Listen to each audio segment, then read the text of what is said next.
Bonjour à tous et à toutes, ici Savage Beast pour les chroniques de la bête sauvage et l'évolution du coronavirus.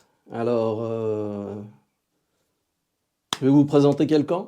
Vous avez certainement connu ce personnage si vous étiez fan de bande dessinée. J'ai nommé notre ami Philippulus le prophète. Alors voilà, plein de mauvaises nouvelles, on va dire. Il y en a des bonnes aussi, mais pour la plupart, elles sont mauvaises. Comme vous le voyez, mes petites vaches suisses sont parties ailleurs, elles se sont exilées parce que le virus arrive, donc elles se protègent. Alors pour ceux qui ne connaissent pas ce sigle, ça veut dire danger, contamination, ok ? Et puis là, moi je suis toujours en niveau 2, niveau d'alerte, c'est le rouge. Donc il y a encore un niveau au-dessous, c'est le niveau 1, mais on va y revenir. Vous verrez, il y a des escrocs sur Internet qui vous proposent des masques. Et puis, vous les commandez, et quand vous les recevez, vous attendez un certain nombre de masques, un nombre conséquent, et oh miracle, vous en recevez un. Donc, j'ai recontacté ce personnage, tu te reconnaîtras, hein. Il avait promis, il y a 15 jours, d'envoyer les masques qui manquaient. Il ne l'a pas fait. Bon, je te laisse imaginer ce qui va te tomber dessus, hein. En anglais, on appelle ça un shitstorm, ou storm sheet, comme ça vous fait plaisir. Tu vas comprendre qu'avec moi, il ne faut pas jouer au con. Bref, donc, le virus, maintenant, est présent en Europe. Il y a plein de frontières qui commencent à se fermer, je vais y revenir. J'ai fait une petite liste des points à traiter, donc une page, 2 pages et demie. Donc ça laisse songeur. Alors, d'abord les bonnes nouvelles qui viennent de Chine. J'ai pas mal de contacts chinois en Espagne. J'ai déjeuné avec à plusieurs reprises. Il y a déjà certaines villes qui commencent à rouvrir du côté de Shanghai. Donc ça, c'est effectif. Ce sont des gens qui ont de la famille là-bas, qui me l'ont confirmé. Donc, a priori, côté chinois, ils commencent à maîtriser un petit peu les choses, même s'il n'y a pas de chiffres. Alors, il y a une pénurie de masques au niveau planétaire. Il faut savoir que la Chine, c'est la fabrique mondiale, d'accord ? On est tombé dans une mauvaise période, puisque c'était le nouvel an chinois. Donc les vacances, les usines, soit elles tournent au ralenti, soit elles sont à l'arrêt. Ça peut être aussi une chance parce que ça évite de trop disséminer le virus malgré tout. Mais les Chinois ont manqué de masques, donc les FFP2 et les FFP3 comme celui que vous avez vu.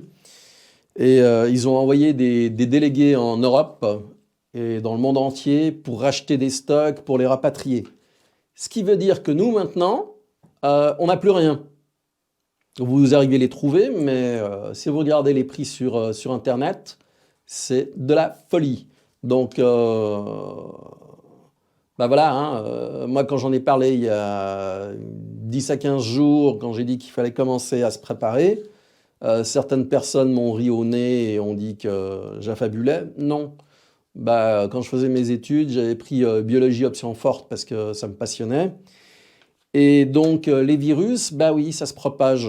Et il y a un tas de choses très, très intéressantes aussi à ce niveau-là. L'OMS.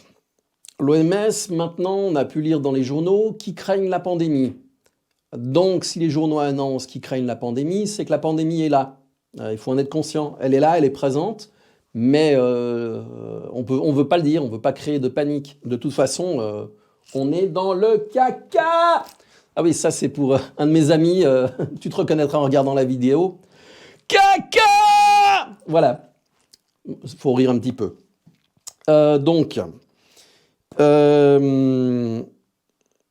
En Italie, il y a eu 3 morts et des personnes qui présentaient donc pas de symptômes, ce qu'on appelle des malades asymptomatiques. Ce qui veut dire qu'on n'a pas pu détecter les signes habituels du virus. Ces gens-là n'ont pas réagi, ne les présentaient pas. Donc, ils ont contaminé tout un tas de gens sans qu'on le sache. Actuellement, il y a 52 000 personnes qui sont en quarantaine. L'économie, alors au niveau économique, la Chine a pris des mesures pour tout ce qui est les paquets. Les paquets sont désinfectés au départ.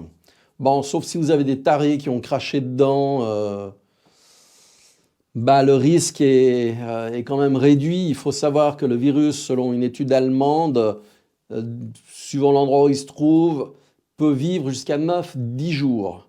Donc, comme j'avais dit, hein, quand vous recevez vos paquets, vous les désinfectez vous-même. Il faut savoir que si la Russie a pris ces mesures de désinfection des paquets qui viennent de Chine, les autres gouvernements européens, je suppose qu'ils auront un petit peu de cerveau, même s'ils critiquent Poutine, ont pris les mêmes mesures et que les paquets vont passer à une désinfection avant de vous être livrés. Ce qui n'empêche que vous pouvez le faire aussi avec un pchit-pchit, un spray, et puis vous mettez de l'eau de javel dedans, vous sprayez les produits, puis c'est réglé. Donc rien de dramatique. La Russie a aussi fermé ses frontières avec la Chine. L'Iran, les frontières sont fermées aussi. Il y a eu des événements qui sont produits au cours de la soirée.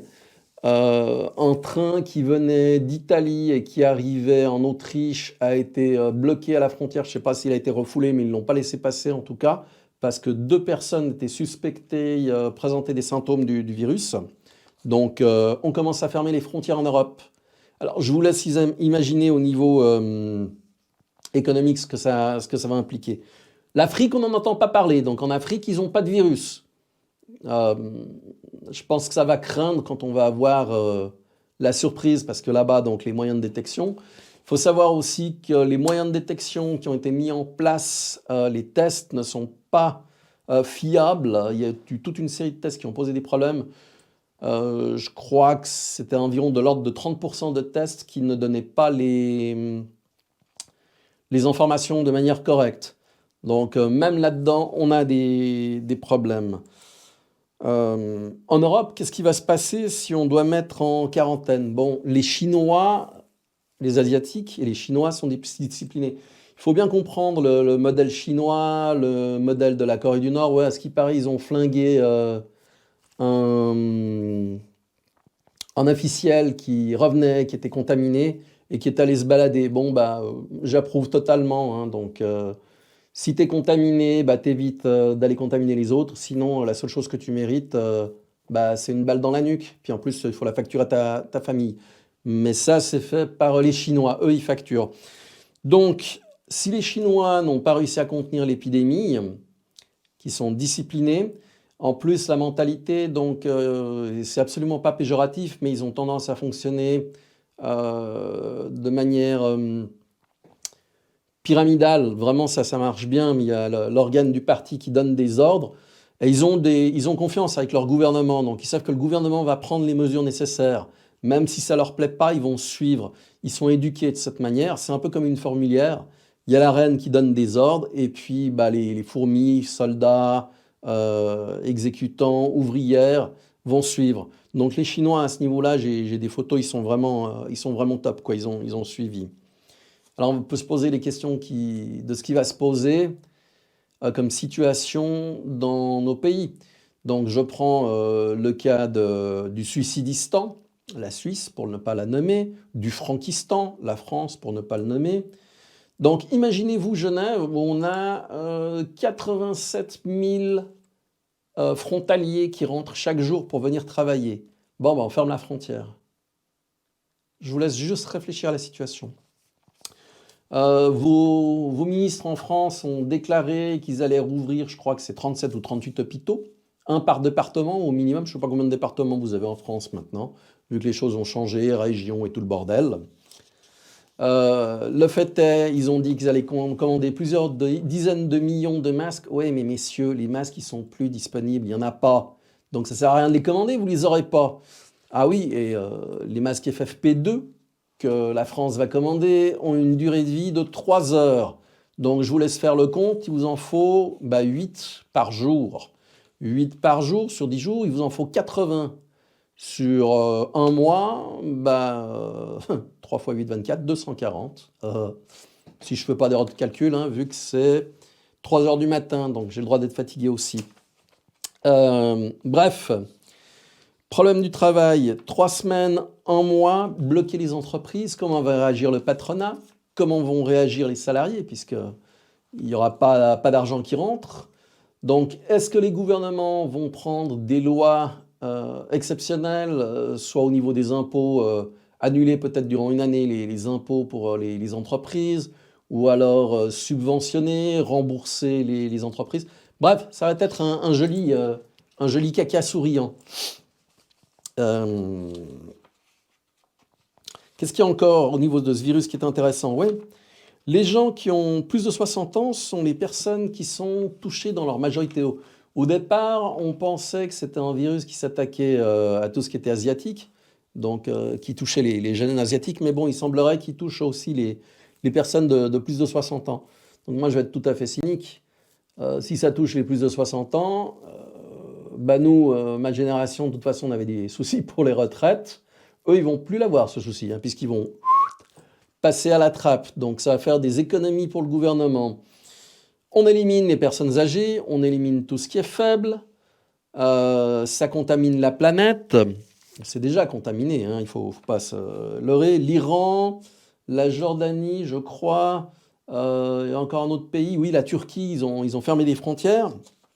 Donc ça va bien se passer, les garçons. Alors, est-ce que le virus a été emporté par nos propres autorités? Moi, je dis carrément oui. Les gens qui étaient malades ou qui étaient en quarantaine, on les rapatrie. Non, mais ça va pas? Vous êtes malade? On soigne sur place les gens. On les rapatrie pas.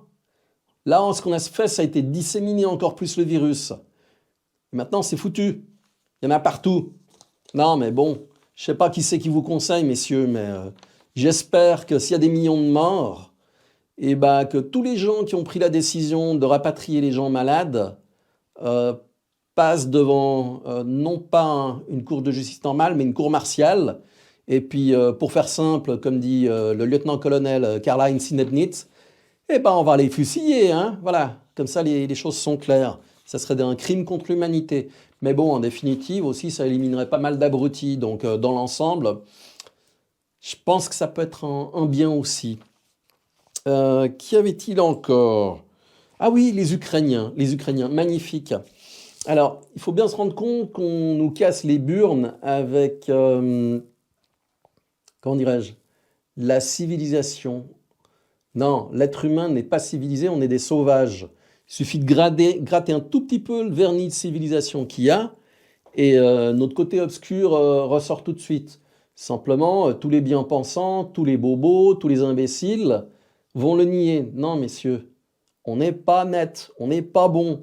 Simplement, c'est beaucoup plus simple de nier ce côté. Mais bon, de toute façon, vous êtes des fragiles, donc vous allez être dans les premiers à partir, ça va être rigolo. Hein. Alors, les Ukrainiens, pour revenir, ouais, ils ont rapatrié, comme les autres, leurs citoyens malades. Et après, il y a des autocars, ambulances qui se sont fait caillasser par la population. Ils ont même foutu le feu à l'hôpital où les gens ont été, comment dirais-je, mis en quarantaine ou parqués, si vous préférez. Leur ministre a fait tout un baratin, un show télévisé pour dire qu'elle allait passer 15 jours avec ces gens. Alors, vous verrez la photo. Moi, je vous dirais de regarder le jeu des 7 erreurs. Je ne vous dis pas ce qu'il y a sur la photo, je le dirai dans la prochaine vidéo. Vous verrez la photo, c'est à l'image du pays, une catastrophe. Donc, voilà. Qu'est-ce qu'il y avait encore? Oui, mais voilà, donc ça c'est fait, ça c'est fait. Ouais, est-ce que c'est un test à l'échelle 1-1? Moi, je me pose la question, parce qu'en définitive, si on admet qu'il y a une guerre commerciale entre les États-Unis et la Chine, à qui profite le crime? Hein, il ne faut pas chercher plus loin. Je vais pas vous dire ce qu'il faut penser. Je vais vous dire, comme d'habitude, de réfléchir par vous-même. De toute façon, à l'heure actuelle, c'est même plus important. Donc le virus est disséminé. Et suivant les nouvelles données qui sont sorties, le virus peut rester latent chez une personne durant 27 jours. Mais bon, est-ce que durant ces 27 jours, la personne est contaminante ou pas? Ça, on ne le sait pas encore. Par contre, ce qui est intéressant, si vous vous souvenez, il y avait eu un film qui s'appelait 28 jours. 28 jours après, 28 semaines après, le virus fait le tour de la planète en 28 jours normalement. Donc 27 jours, on est top, hein. Ce qui me donne à penser que ce virus pourrait avoir été amélioré. Du reste, j'ai eu un contact avec un ami qui est dans un autre pays, dont la sœur est virologue. Elle fait de la recherche, si je ne me trompe pas. Et pour elle, ce virus ne présente pas les caractéristiques habituelles de ces braves petits bouts d'ADN. Donc, de là à ce qu'elle pense que c'est une arme bactériologique, je ne vais pas franchir le pas. Je ne suis pas dans sa tête. Mais de mon côté, je pense que c'est une arme bactériologique qui a été soit disséminée volontairement, soit qui s'est échappée du laboratoire P4 de Wuhan, hein, ce qui est possible. Alors, qu'est-ce qu'il y a encore? Ah oui, ça c'est pas bon, ça j'avais tout dit, ça j'ai dit aussi. Vous voyez? Alors, qu'est-ce qui reste? Oui, je ne l'ai pas dit au départ, mais abonnez-vous, hein, vous cliquez sur le petit bouton, comme ça vous aurez des informations qui ne sont pas filtrées, totalement incorrectes, grossières quelquefois, parce qu'en définitive, dans la vie, il faut dire ce qu'on pense, même si ça ne plaît pas à tout le monde. Et puis, qu'est-ce que j'avais? Ah oui, j'avais oublié. J'avais fait un concours pour les patchs. Donc, les patchs sont ici, hein, il y en a de plusieurs couleurs. Je vous mettrai à nouveau mon adresse email où vous pourrez m'envoyer des insultes si ça vous fait plaisir, des commentaires positifs, des commentaires négatifs. Et puis, pour ceux qui veulent participer au concours, bah, vous mettrez je veux participer au concours. Et à la fin, je ferai un tirage au sort pour vous envoyer les patchs. J'attends, je pense jusqu'à la fin du mois de février, probablement le 31 février, si, parce que cette année, ça sera une année trisextile. Et puis voilà. Ce qui est intéressant, donc les statistiques de l'OMS qui dit maintenant qu'ils craignent une pandémie. Donc s'ils craignent que c'est une pandémie, les chiffres, il faut les multiplier par 10 hein, pour avoir un ordre d'idée de la réalité. De toute façon, à partir d'un moment, on perd totalement le contrôle, hein. On n'a pas les tests, il y a trop de monde.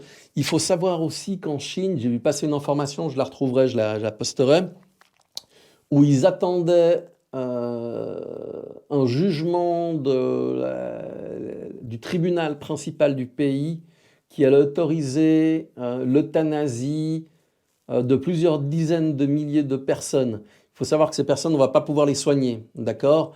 Donc en plus, elles présentent un risque de contamination pour le personnel soignant qui est énorme. Ils ont environ 20 personnes dans le personnel médical qui chaque jour tombent malades. Donc à un moment donné, c'est toujours ce que j'ai expliqué tout à l'heure, c'est l'ensemble qu'il faut protéger et s'il faut sacrifier des fourmis, on va le faire. Je ne dis pas que ça sera de gaieté de cœur quand un gouvernement doit prendre cette décision, mais s'ils doivent le faire, ils vont le faire. Contrairement à nous qui ne le ferons pas et où ça sera rigolo à voir les dégâts. Donc il faut revoir aussi le ratio des morts et des survivants. Vous verrez, là, ça commence à changer. À mon avis, on doit être dans les 15-18%, même si les chiffres sont un petit peu différents. On n'est pas bon. On n'est pas bon parce qu'on n'a pas les chiffres réels, on ne sait pas ce qui se passe. Et puis, le virus a fait le tour de la planète. Virus atypique, certainement militarisé. Par qui, pourquoi, on s'en fout. Le fait est, maintenant, le virus, il est partout. Donc, si vous avez l'occasion cette semaine d'augmenter vos stocks de nourriture, sans paniquer, les stocks de désinfectants, etc., à la limite, si vous voyez que ça commence à se profiler chez vous, prenez des vacances, vous restez chez vous tranquillement, vous protégez les vôtres. Et puis, dites-vous bien que de toute façon, les gouvernements sont dépassés à l'échelle planétaire.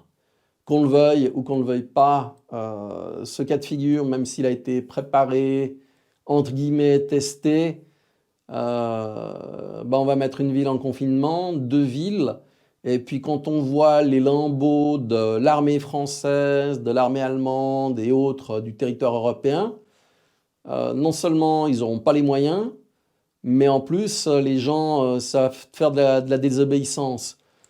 Donc ça va mal se terminer. Ça va mal se terminer, ce qui est évident. Alors, si vous pouvez rester en dehors de conflits, restez chez vous, tant que ça fonctionne, prenez cette option. J'ai mis mon masque à gaz là-haut, il est prêt. Moi, je m'en fous, de toute façon, je serai sur le terrain, ça va me faire rire. Et puis, je pourrais mettre ma combinaison de martien et puis me balader. Donc, voilà, ouais, je sais, je suis cynique. Mais de toute façon, j'ai une mauvaise nouvelle pour nous tous, hein, on va pas s'en sortir. Tôt ou tard, comme dans Final Destination, le comptable va nous rattraper. Allez, j'ai quand même causé un quart d'heure quasiment, donc vous aurez de quoi vous faire plaisir. Ciao, et n'oubliez pas, soyez prêts face à l'imprévu.